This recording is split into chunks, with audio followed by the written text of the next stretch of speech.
I never believed in miracles until I met Luna. The rain was hammering against the windows of Sunshine Animal Shelter that cold October morning when I first rolled my wheelchair through those heavy glass doors. My legs hadn't worked properly since birth, and at 12 years old, I'd grown used to people's stares, their awkward smiles, the way they'd speak to my mom instead of directly to me.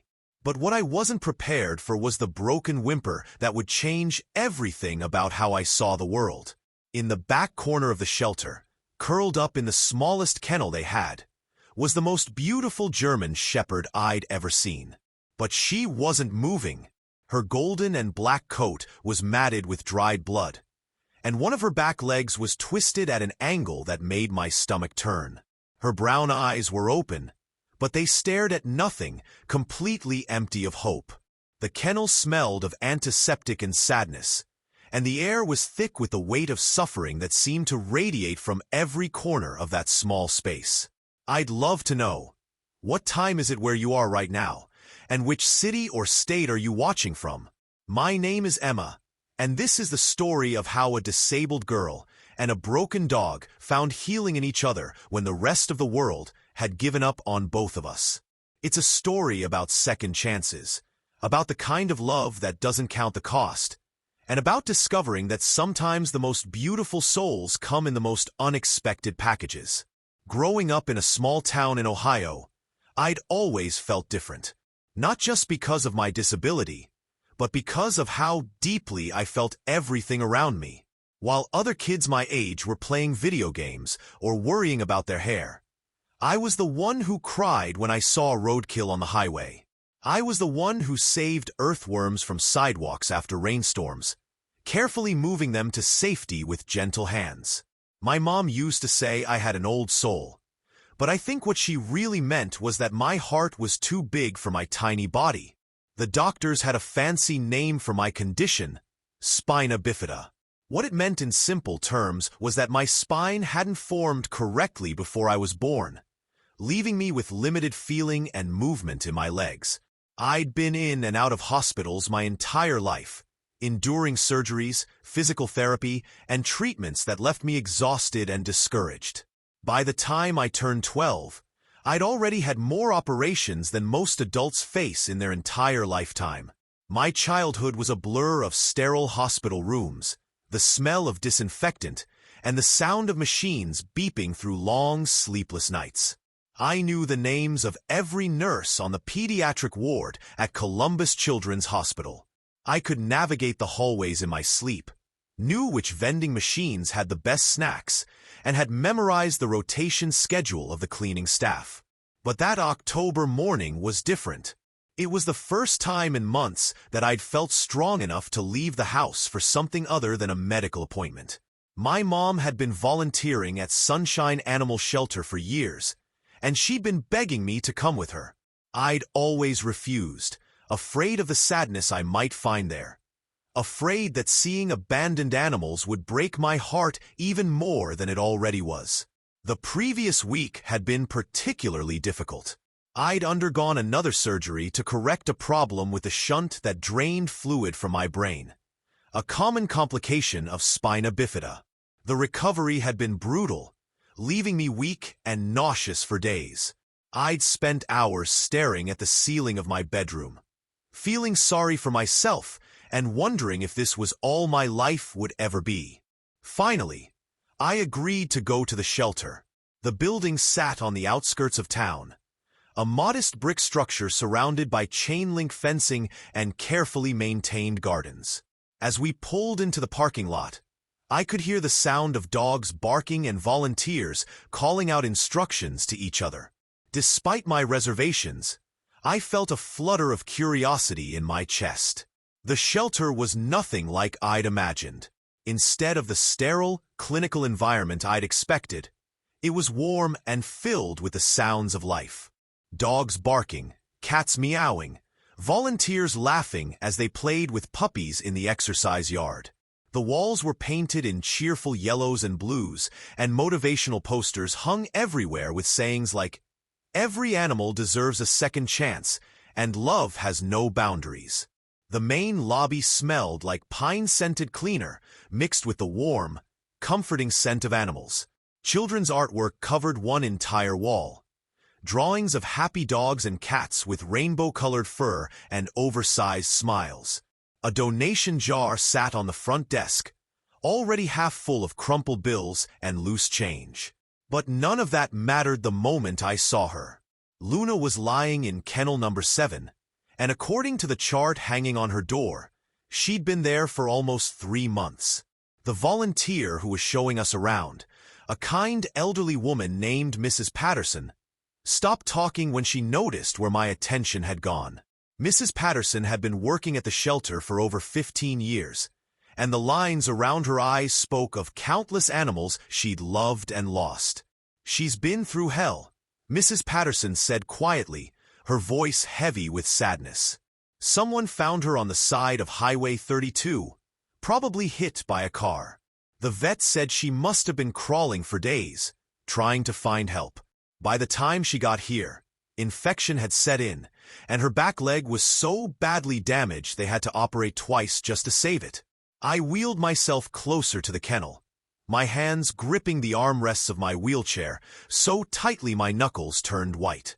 Luna's breathing was shallow, and every few seconds, a small whimper would escape her throat.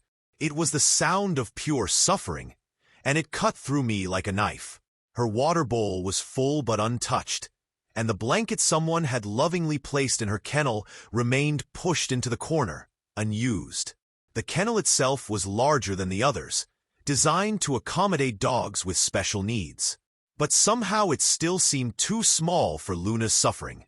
She took up only a fraction of the space, curled into herself as if trying to disappear entirely. "Has anyone tried to adopt her?" I asked, though I was afraid of the answer. Mrs. Patterson shook her head, and I could see tears gathering in her weathered eyes.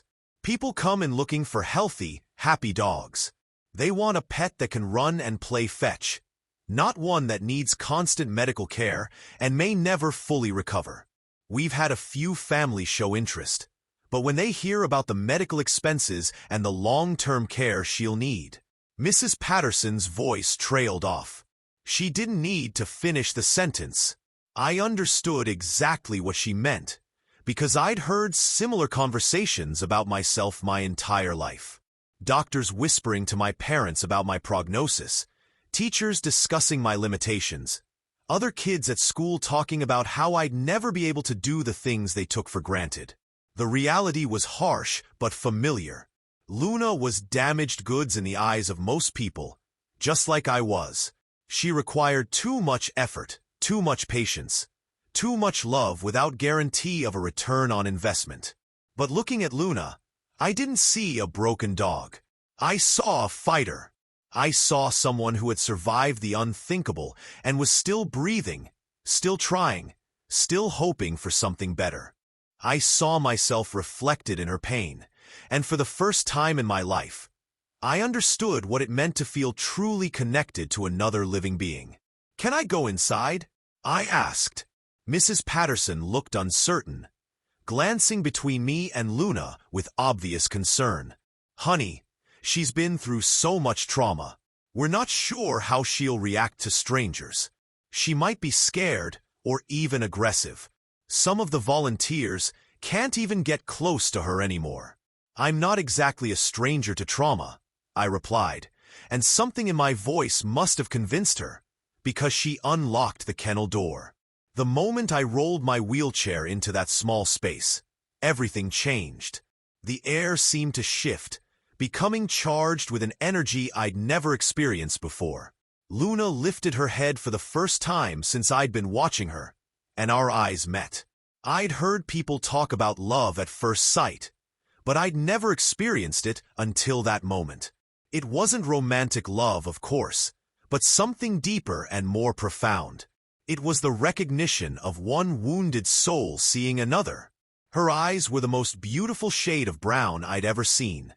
Dark chocolate with flecks of gold that caught the fluorescent light. But more than their color, it was what I saw in them that took my breath away. Pain, yes, but also intelligence, resignation, But underneath it all, a tiny flicker of hope that hadn't quite been extinguished. "Hey, beautiful girl," I whispered, extending my hand slowly. "I'm Emma. I've been hurt too." Luna's nose twitched, and she made a soft sound that was somewhere between a whimper and a sigh. Very carefully, she lifted her head and sniffed my fingers. Her touch was so gentle it made my heart ache. Her nose was warm and slightly damp, and I could feel her breath against my palm. "I know what it's like to be different," I continued, my voice barely above a whisper. "I know what it's like when people look at you and only see what's wrong instead of what's right. But I see you, Luna. I see how strong you are." Something miraculous happened then. Luna, who hadn't moved from her position in 3 months according to Mrs. Patterson, slowly began to shift her body. It was clearly painful. I could see her muscles trembling with the effort, could hear the small sounds of discomfort she made with each movement. But she was determined. Inch by inch, she moved closer to me until her head was resting against my leg. I couldn't feel the physical sensation of her touch because of my spina bifida. But emotionally, it was the most powerful moment of my life. Here was this broken, abandoned dog, and she was choosing to trust me. She was choosing to hope again. The kennel fell silent except for the sound of our breathing. Outside, I could hear the normal sounds of shelter life continuing. Volunteers walking dogs, cats meowing for attention, the occasional bark or playful yelp. But inside kennel number 7, time seemed suspended. I spent the next hour in that kennel, just sitting with Luna and talking to her. I told her about my surgeries, about the nights I'd spent crying because I couldn't run and play like other kids. I told her about the bullies at school who called me names like Wheels and Broken Doll, and the way some adults would speak to me like I was mentally disabled just because I was in a wheelchair. I told her about the time in 3rd grade when my class went on a field trip to a playground, and I had to sit on the bench and watch while everyone else went down the slide and played on the monkey bars. I told her about the birthday party I wasn't invited to because the house had stairs and the parents thought it would be too complicated to include me. But I also told her about the good things, about my mom, who never treated me like I was fragile and who had taught me to believe in my own strength, about my art teacher, Mrs. Rodriguez, who always said I had the most beautiful way of seeing the world and who displayed my paintings prominently in the school hallway, about the stories I wrote in my journal, filled with characters who were different but powerful in their own unique ways. I told Luna about my dream of becoming a veterinarian someday, of helping animals who couldn't help themselves. I told her about the books I read voraciously, especially the ones about people who overcame impossible odds to achieve their dreams. Luna listened to every word, and I swear I could see understanding in her eyes. When I talked about pain, her ears would flatten slightly against her head. When I talked about hope, her tail would give the tiniest wag. It was as if she was absorbing not just my words, but the emotions behind them. As I spoke, I noticed details about Luna that I'd missed before. Her coat, despite being matted and dull, was incredibly thick and beautiful. Her paws were large and strong, built for running and playing. Her ears were perfectly shaped, alert and expressive even in her weakened state.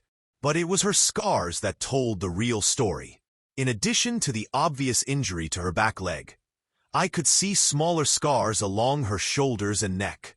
These weren't from the car accident, I realized. These were older, the kind of marks that came from a life that hadn't been kind long before that terrible day on Highway 32. When I finally had to leave, she actually lifted her head and watched me go. Her eyes followed my wheelchair as I maneuvered through the kennel door, and I could swear I saw disappointment in her expression. Mrs. Patterson was amazed. "I've never seen her respond to anyone like that," she said as we walked back to the main area. "You have a gift, Emma. In all my years here, I've never seen such an immediate connection between a child and an animal. That night, I couldn't sleep.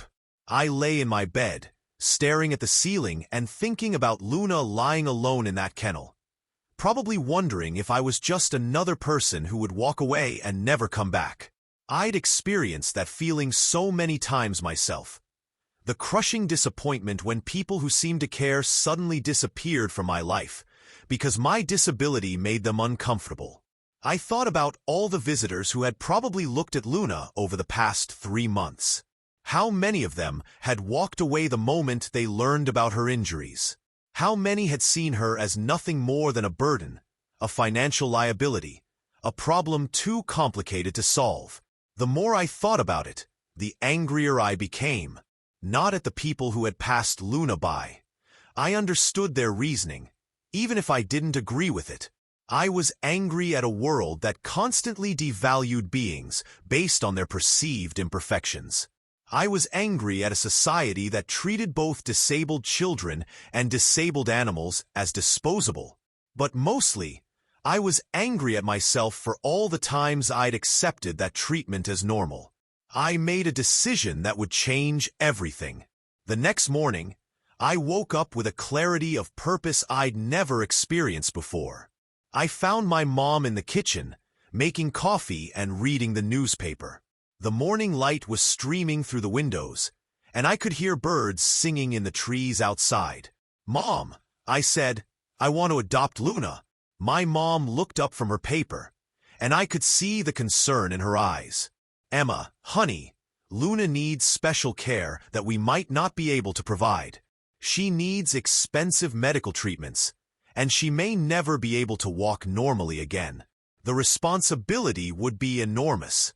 "So do I replied. "And you've never given up on me." My mom was quiet for a long moment, and I could see the wheels turning in her head. She set down her coffee cup and really looked at me, studying my face with the intensity that only mothers possess. "Tell me what you're thinking," she said finally. I told her about the connection I'd felt with Luna, about how she'd responded to me in a way that surprised even the shelter volunteers. I told her about the recognition I'd seen in Luna's eyes, the understanding that had passed between us without words. But more than that, I told her about the purpose I'd felt sitting in that kennel. For the first time in my life, I'd felt truly needed by another living being. Not pitied, not tolerated, but genuinely needed. "I think we could help each other," I said. "I think Luna and I understand each other in a way that most people couldn't understand either of us." My mom was quiet for another long moment, and then she smiled. It was the kind of smile that reached her eyes, the kind that told me she was seeing something in me that maybe she'd never seen before. "You're right," she said. "Let's go see what we can do." When we arrived at the shelter later that morning, Mrs. Patterson was surprised to see us again so soon. But when I explained what I wanted to do, her eyes filled with tears. "Emma," she said, "Luna's medical bills are going to be enormous. She needs surgery on her leg, physical therapy, medications. It could cost thousands of dollars, and there's no guarantee that she'll ever be completely healthy." "How much?" my mom asked, and I could hear the determination in her voice. Mrs. Patterson looked through Luna's file, her fingers trembling slightly as she turned the pages. "The estimate from the veterinary specialist is around $8,000 just for the surgery, and that's not including the follow-up care and therapy she'll need. We're talking about potentially $15,000 to $20,000 over the next year." My heart sank. $8,000 might as well have been $8 million. My family wasn't poor, but we weren't wealthy either. Most of our money went to my own medical expenses, the surgeries, the physical therapy, the specialized equipment I needed. My mom worked 2 part-time jobs just to keep up with our bills. I could see the disappointment starting to cloud my mom's face, and I felt my dream of helping Luna beginning to slip away. But then something unexpected happened. Word had already begun to spread through the shelter about my visit with Luna the day before. Volunteers started gathering around us, and Mrs. Patterson began making phone calls. Within an hour, she had contacted the local newspaper, and by that afternoon, a reporter was at the shelter interviewing me about my bond with Luna. The reporter was a young woman named Jessica Martinez, and she had a gentle way of asking questions that made me feel comfortable opening up about my experiences.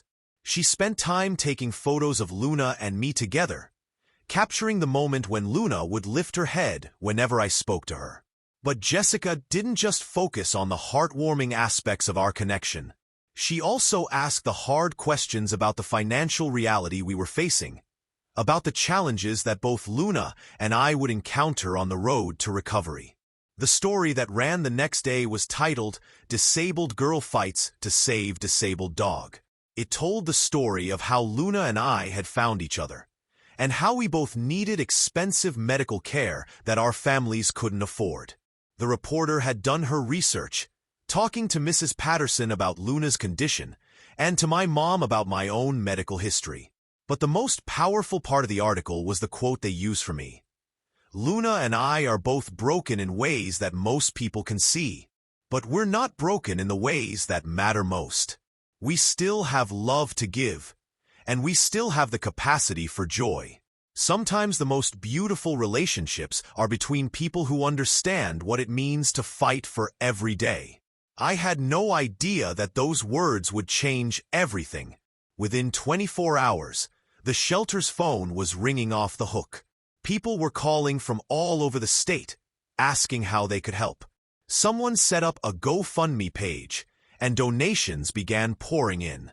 A local veterinary clinic offered to perform Luna's surgery at cost. A physical therapy clinic that specialized in animal rehabilitation volunteered their services for free. The response was overwhelming and humbling. Strangers were sending letters with their donations, sharing their own stories of beloved pets who had needed special care. Children were organizing lemonade stands and donating their allowances. Elderly people were sending in checks with notes about dogs they'd loved and lost. But the most incredible call came from a woman named Dr. Sarah Chun, who ran a clinic that specialized in both human and animal physical therapy. She'd read the article and was fascinated by the idea of Luna and me recovering together. "I've never tried parallel therapy with a child and a dog before," she explained to my mom over the phone. "But I think Emma and Luna could help each other heal in ways that traditional therapy can't achieve. If you're willing to try something unconventional, I'd like to work with both of them free of charge." Dr. Chun had been practicing for over 20 years, and she'd seen remarkable results when humans and animals work together in therapeutic settings. She believed that the emotional bond between Luna and me could be harnessed to motivate both of us to push through the difficult aspects of recovery. 2 weeks later, Luna's surgery was scheduled. The night before, I spent hours at the shelter, sitting with her and trying to prepare her for what was coming. I explained about the surgery, about how the doctors were going to fix her leg so that she could walk without pain. "I promise you," I told her, "I'll be here when you wake up. I'm not going anywhere." The morning of the surgery, I was there when they wheeled her into the operating room. She looked so small and vulnerable on that metal table, and I had to fight back tears as I watched the doors close behind her. The surgery lasted 4 hours. Dr. Williamson, the orthopedic specialist who had volunteered his services, was meticulous in his work. He had to insert several pins and a metal plate to stabilize Luna's shattered bone, and he took extra time to ensure that her leg would heal properly. I waited in the recovery area, my stomach churning with anxiety. My mom sat beside me, holding my hand and offering quiet reassurance. Mrs. Patterson came and went, bringing updates from the surgical team and cups of hot chocolate from the vending machine. When Dr. Williamson finally emerged from the operating room, his face was tired but smiling. "The surgery was successful," he announced. "It's going to be a long recovery, but there's no reason Luna shouldn't regain most of the function in her leg." I was there when she woke up from the anesthesia. She was groggy and confused, her eyes unfocused and her movements unsteady. But when she saw me sitting beside her recovery kennel, she made that same soft sound she'd made the first day we met. "Hey, beautiful girl," I whispered, reaching through the kennel bars to stroke her head. "We're going to get through this together." The adoption paperwork was finalized the next day. After 3 months in the shelter, Luna was finally going home. But she'd need round-the-clock care for the first few weeks. My mom had taken time off work, and I'd arranged with my school to do independent study, so I could be there for Luna's recovery. Bringing Luna home was both exciting and terrifying. She was still heavily medicated and could barely lift her head. We'd set up a comfortable area for her in the living room, with soft blankets and easy access to food and water. But I could see the fear in her eyes. She'd been abandoned once before, and she was probably wondering if this was too good to be true. Our house had been modified over the years to accommodate my wheelchair, with ramps instead of stairs and wider doorways. As it turned out, these modifications also made it easier for Luna to navigate while she was recovering. That first night, I slept on the couch next to Luna's bed. Every time she whimpered, I was there to comfort her. Every time she needed to be moved or given medication, I helped my mom. Despite my own physical limitations, I was determined to be the caregiver Luna needed. The first few days were challenging. Luna was disoriented from the pain medication, and she had little appetite. We had to hand-feed her small amounts of food and encourage her to drink water. She was completely dependent on us for everything, and I began to understand the enormous responsibility we'd taken on. But I also began to understand something else. For the first time in my life, I was the one providing care instead of receiving it. I was the one making medical decisions, administering medications, and monitoring recovery progress. It was empowering in a way I'd never experienced before. Dr. Chun came to the house for our first therapy session a week after Luna's surgery. She was a small woman with kind eyes and an incredibly gentle manner with both humans and animals. She spent the first hour just observing Luna and me, watching how we interacted, noting the ways we moved and responded to each other. "This is remarkable," she said finally. "Emma, you've been unconsciously adjusting your movements to accommodate Luna's injuries. And Luna, you've been positioning yourself to be as close to Emma as possible without interfering with her wheelchair. You're already working as a team." Dr. Chen's therapy approach was unlike anything I'd ever experienced. Instead of focusing on what Luna and I couldn't do, she focused on what we could do together. She designed exercises that we could perform side by side, movements that would help both of us build strength and coordination. Traditional physical therapy had always felt like a series of failures to me. Therapists would push me to achieve goals that seemed impossible, and I'd leave each session feeling defeated and discouraged. But working with Luna was different. We were both starting from a place of injury and limitation, and we were both working toward the same goal of improved mobility. For example, she had me practice transferring from my wheelchair to a mat on the floor, while Luna practiced standing and taking small steps. We'd both be working on balance and core strength, but we'd be doing it together, encouraging each other through the difficult moments. The progress was slow at first. Luna was still in significant pain, and I was struggling with my own physical limitations. But Dr. Chun was patient and creative, constantly adapting her approach based on what we needed. One of the most powerful exercises involved something she called mirror therapy. I would sit on the floor with Luna beside me, and we would practice moving our legs together. I would use my arms to help move my legs through a range of motion, while Luna would practice weight-bearing exercises with her injured leg. "You're both learning to adapt to your physical limitations," Dr. Chun explained. "But more importantly, you're learning that those limitations don't define your worth or your potential for happiness." The exercises were challenging, but they were also oddly comforting. Luna and I would grunt and strain together, both of us working through pain and frustration. But there was solidarity in our shared struggle, a sense that we understood each other's efforts in a way that no one else could. As the weeks passed, something beautiful began to happen. Luna started to trust that she was truly safe and loved. She began to show interest in food again, and her tail, which had been perpetually tucked between her legs, started to wag occasionally.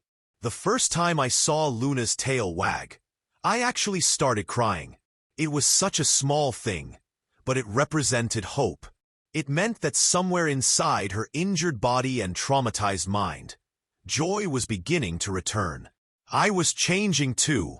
For the first time in my life, I felt truly needed and useful. Taking care of Luna gave me a purpose that went beyond my own struggles.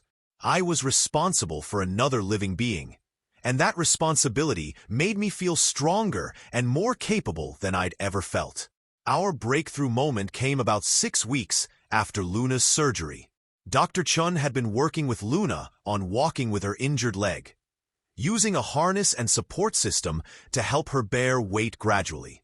Luna had been resistant to the exercises, clearly afraid of the pain that movement might bring.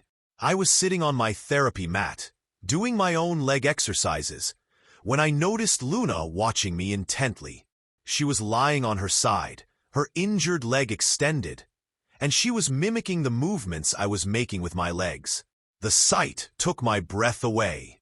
Here was this wounded animal, trying to copy my exercises because she understood that we were in this together. Without thinking, I started talking to her. "Come on, Luna," I said. "We can do this together, just like we always do." Luna looked at me for a long moment, and then something incredible happened. She rolled over and pushed herself up onto her 3 good legs. Using the wall for support, she took one small, careful step forward. Then another, and another. Dr. Chun was so excited she started crying. "In all my years of practice," she said, "I've never seen anything like this." Luna wasn't motivated by treats or praise. She was motivated by her desire to move with you, Emma. That was the turning point for both of us. Over the next few months, Luna gradually regained mobility in her injured leg. She would never run like a normal dog, but she could walk, and she could play gentle games, and most importantly, she could live without constant pain. My own progress was just as remarkable.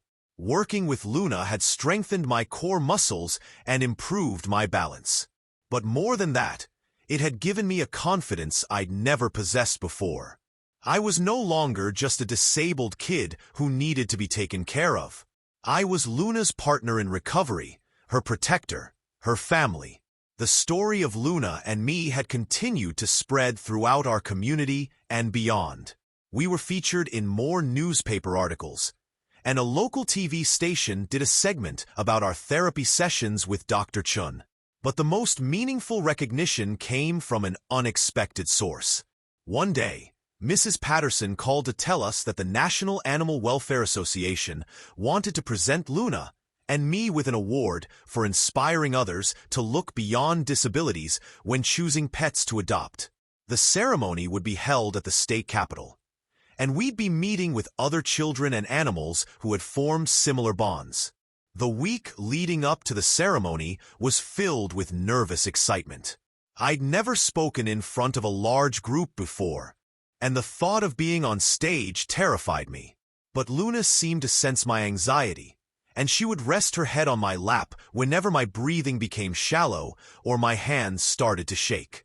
Standing on the steps of the Capitol building, with Luna sitting proudly beside my wheelchair, I felt a sense of accomplishment I'd never experienced before. The governor was there, along with reporters and photographers, but all I could focus on was Luna's steady breathing and the warmth of her presence beside me. The ceremony was beautiful, with several other children and their special needs, pets being honored for their relationships and advocacy work. There was a boy named Marcus who had adopted a blind cat, and a girl named Sophie who had rescued a 3-legged rabbit. Each story was unique, but they all shared the same theme of love transcending physical limitations. When it was my turn to speak, I'd prepared a speech about the importance of giving special needs animals a chance. But when I looked out at the crowd, hundreds of faces looking back at me with interest and expectation, I forgot everything I'd planned to say. Instead, I found myself telling the truth about what Luna had taught me. Before I met Luna, I thought being different meant being less than. I thought that because my body didn't work the way other people's bodies worked, I had less to offer the world. But Luna showed me that being different doesn't mean being broken. It means being unique. It means having experiences and perspectives that others don't have. When Luna and I do our therapy exercises together, we're not trying to become normal. We're learning to be the best versions of ourselves. We're learning that love doesn't require perfection, and that sometimes the most beautiful relationships are between people who understand what it means to struggle. I paused, looking down at Luna, who was gazing up at me with those same trusting brown eyes that had first captured my heart. If you take anything away from our story, I said, let it be this. Don't walk past the broken ones. Don't dismiss someone because they need extra care, or because they can't do everything that others can do. Sometimes the most rewarding relationships are with those who need us most. And sometimes, when we open our hearts to help someone else heal, we discover that we're the ones who end up being healed. The applause that followed was overwhelming. But what meant the most to me was the feeling of Luna's head pressing against my leg. Even though I couldn't feel it physically, I could feel it in my heart. After the ceremony, people approached us with their own stories. An elderly man told me about his dog who had lost an eye, but had lived a full and happy life. A young mother shared how her daughter had learned empathy by caring for a paralyzed hamster. Each conversation reinforced what Luna and I had discovered. That disability doesn't diminish the capacity for love and joy. That night, as I was getting ready for bed, I found myself thinking about that first day at the shelter. I thought about how Luna had looked so hopeless, so resigned to her fate. I thought about how I'd felt walking into that place, afraid of what I might find, afraid of having my heart broken again. But instead of heartbreak, I'd found healing. Instead of sadness, I'd found purpose. Instead of feeling sorry for myself, I'd learned to celebrate what made me different. Luna was lying on her bed beside mine, and I could hear her soft breathing in the darkness. Her breathing was deeper now, more relaxed than it had been in those first weeks after her surgery. Sometimes she would make small sounds in her sleep, and I liked to imagine she was dreaming about running through fields or playing with other dogs.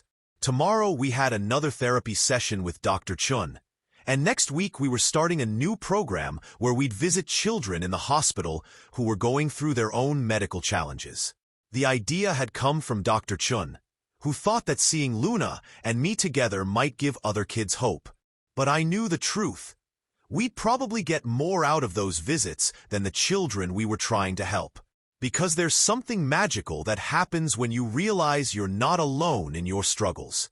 Our first hospital visit was both heartwarming and heartbreaking.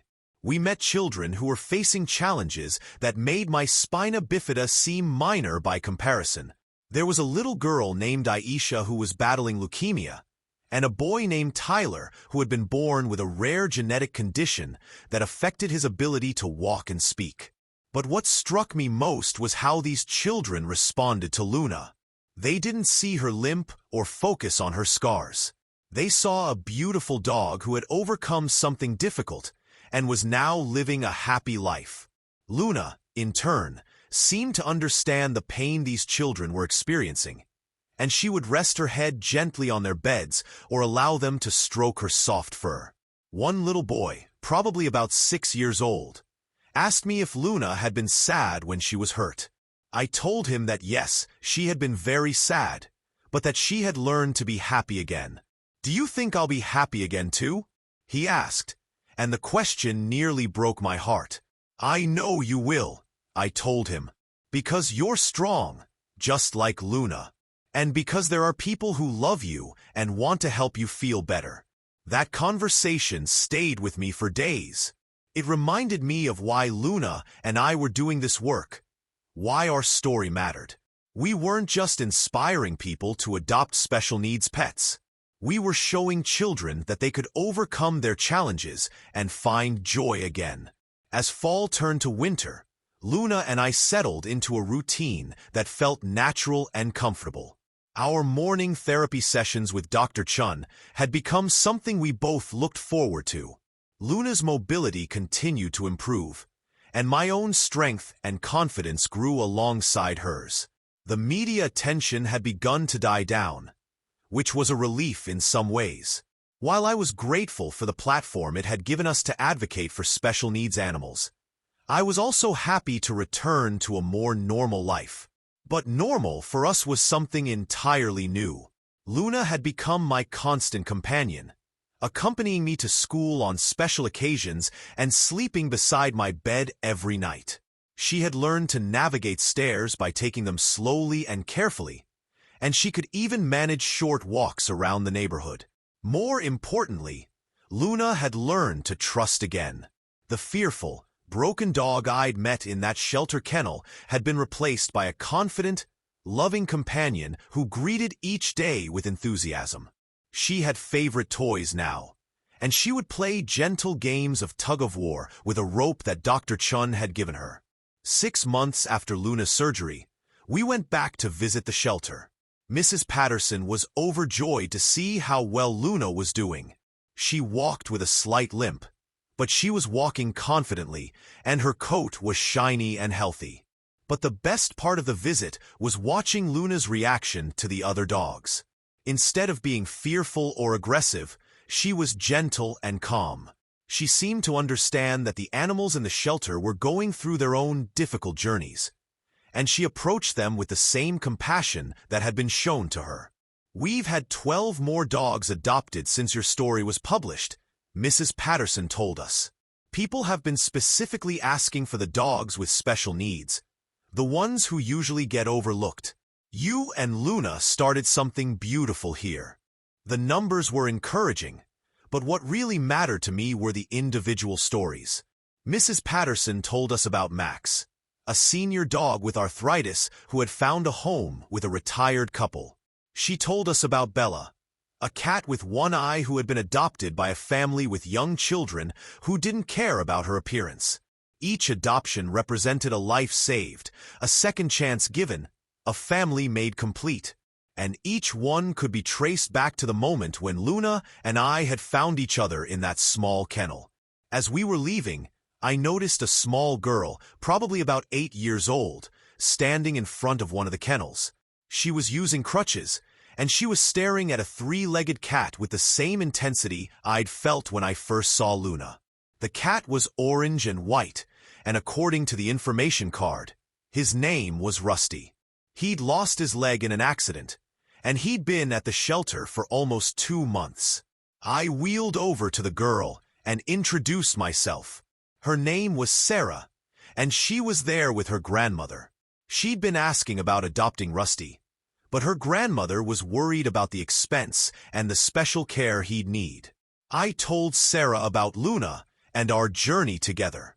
I told her about the challenges we'd faced and the incredible rewards we'd found. I told her about the community of people who had rallied around us, and how sometimes the most broken things become the most beautiful when they're given a chance to heal.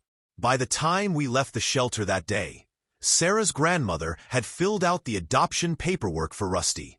As we walked to our car, I heard Sarah talking to her new cat in the same gentle, encouraging voice I'd used with Luna. "You're going to be okay," she was saying. "We're going to figure this out together."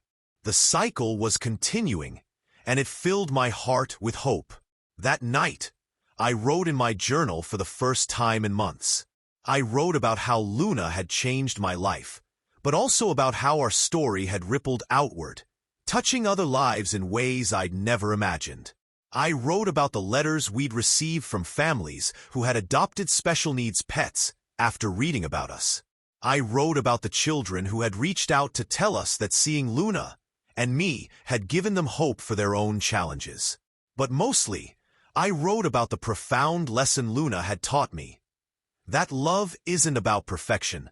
It's about seeing the beauty in what others might consider broken, and choosing to nurture that beauty until it blooms. As I closed my journal, Luna lifted her head from her bed and looked at me. In her eyes, I saw the same trust and love that had first connected us in that shelter kennel. But now I also saw something else: contentment, peace, the knowledge that she was exactly where she belonged. And for the first time in my life, I felt that same sense of belonging. Not because my disability had been cured or because my challenges had disappeared, but because I'd learned to see myself through Luna's eyes. I'd learned to value my uniqueness instead of hiding from it. The next morning, Dr. Chun called with exciting news. A medical journal wanted to publish a paper about our therapy sessions, documenting how humans and animals could help each other heal in ways that traditional therapy couldn't achieve. More importantly, she said, I've been contacted by 3 other therapy centers that want to start similar programs. Emma, what you and Luna have done together is going to help so many other children and animals find each other. The thought that our experience could help others was both thrilling and humbling. I thought about all the children in hospitals and therapy centers who might benefit from having an animal companion who understood their struggles. I thought about all the disabled animals in shelters who might find homes with families who could see past their limitations. Later that day, as Luna and I were doing our daily exercises in the backyard, I found myself thinking about the journey that had brought us together. All the pain, all the struggle, all the moments when giving up would have been easier than continuing to fight. But if I'd given up, I never would have met Luna. If Luna had given up, she never would have survived long enough for us to find each other. Sometimes the most beautiful things in life come from the most difficult circumstances. Luna was lying in the sunshine, her injured legs stretched out comfortably. She was watching me with those wise brown eyes, and I could swear she was smiling. Not the happy panting of a dog who's excited, but the peaceful expression of a creature who knows she's loved unconditionally. The afternoon sun was warm on my face, and I could hear birds singing in the trees around us. Luna's breathing was slow and steady, and every so often she would sigh with what sounded like complete contentment. As I watched her, I realized that Luna had given me more than companionship and purpose. She'd given me a new way of seeing the world. Where I used to see obstacles, I now saw opportunities. Where I used to see limitations, I now saw possibilities. And where I used to see broken things that needed to be fixed, I now saw beautiful things that needed to be loved exactly as they were. A year had passed since that rainy October morning when I first rolled my wheelchair through the doors of Sunshine Animal Shelter. In that time, Luna and I had both healed in ways that went far beyond the physical. We'd learned to trust, to hope, and to love without reservation. Our story had inspired others, yes, but more importantly, it had taught us that every being has value, regardless of their limitations. It had shown us that the most meaningful connections often happen between souls who understand what it means to overcome adversity. The sun was setting, painting the sky in shades of gold and pink.